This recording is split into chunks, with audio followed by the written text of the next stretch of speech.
বলে, কিন্তু আমাদের এটা করম চা স্যার। টুটি ফুটি ওই যে কুচি কুচি করে খুচরা যেটা বিক্রি করো ওটা না, আমরা ওই আস্তা করম চা কিনি আর কি স্যার। করম চা শুনেন, করম চা যেটা কিনেন ওইটা রং দিয়ে আপনার সিদ্ধ করে করম চা বলছেন, মুখ দিয়ে করম চা, কিন্তু লেখছেন চেরি ফল। ঘটনা কি স্যার? এটা ওই মারাস্টিনো চেরি যেটা, ওইটা এখন পাওয়া যাচ্ছে না বাংলাদেশে। তাই বলে ভুল তথ্য দিলেন আপনি না। লিখবেন করম চা, আপনাকে তো জোর করে করা হচ্ছে না। আর করম চাটা যেটা কিনে আনেন ওইটা রং দিয়ে তৈরি করা। করম চা কি অত লাল হয়? একটু ভালো করে গরম পানিতে ধুয়ে চেষ্টা করি একটু দেওয়ার দরকার আছে এই যে এটা কি? কিন্তু একটা মিথ্যা বিজ্ঞাপন হয়ে গেছে। আপনি লিখছেন চেরি, লিখছেন আরেকটা জিনিস। যাই হোক, সব কিছু বিবেচনা করে ছোট করে আজকে বলে দিচ্ছি আপনাকে 5,000 টাকা জরিমানা করা হলো, ঠিক আছে? এগুলো কারেকশন করবেন।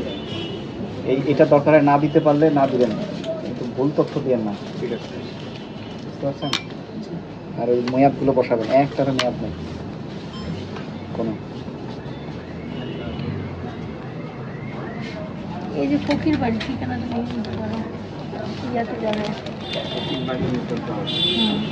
কারখানা পরিষ্কার পরিচ্ছন্ন রাখবেন সবসময়, ইনশাআল্লাহ। মেয়াদ নাই তো। ওইটাই স্যার বলছিল আর কি স্যার, এগুলো তুমি আর দিতে হবে। কতদিন আগে? ছোট্ট কথা বলেন। এটা স্যার আমার চালানটা দেখি। এই যে না, আগে মুখে বলেন। বলেন তো। মুখে স্যার এখানে আপনি যে গত- ডেটা গত নিচ্ছেন এটা সপ্তাহে আজকে না না স্যার, ওরকম কিছু না। আমি চ্যালেঞ্জ দিয়ে বলতে পারবো এটা সর্বোচ্চ গতকালকের কিছু আছে, আর এটা আজকে আসছে, এটা চ্যালেঞ্জ। এখন শুনেন, এটা মেয়াদ থাকে তো একদিন। তো গতকালের যে সেটা তো আজকে সেটা খাওয়াতে পারবেন। কারণ কি, ওগুলো তো ওই যে মাংস আছে না ভিতরে, হ্যাঁ, আছে। নষ্ট করতে দুদিন। তো মেয়াদ দেন না কেন? কোথা থেকে পাইছেন? সায়েন্টিফিক করতে চান? না না, আমরা রেখে দিচ্ছি স্যার, যদি একদম ফুল রেখে দেখলে হবে না তো। এটা গবেষণার বিষয় আছে, পরীক্ষাগারের বিষয় আছে। নিরাপদ খাদ্য আইনটা পড়ে আইন দেখবেন। করতে হবে। আমাদের এই বেকারি সামগ্রী তৈরি করার যাবতীয় নিয়ন্ত্রণ দেওয়া আছে। এগুলো কেটে দেখবেন দেখবেন অনেক কিছু শিখতে পারবেন, ঠিক আছে? আরো কিছু আপনার যদি সব সামনে রাখতে না স্যার, ওটা ওই সামনে রাখছেন স্যার। না না পিছনে স্যার এটা ওই ওখান থেকে দেখা যাচ্ছে। ফার্স্ট ইন ফার্স্ট আউটের জন্য কিন্তু আমরা ওই আপনার জায়গা আছে তো, এই যে এখানে নিচে জায়গা আছে। ঠিক আছে, জরিমানাটা পরিশোধ করেন আর এগুলো কারেকশন করেন।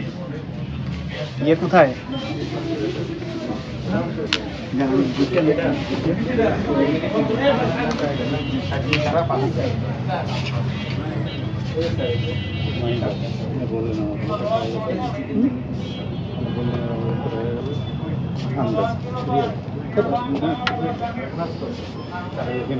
আমি যে দেখি এখানে ঝুলতেছে, আসার সময় দেখি আসলে ঝুলতেছে।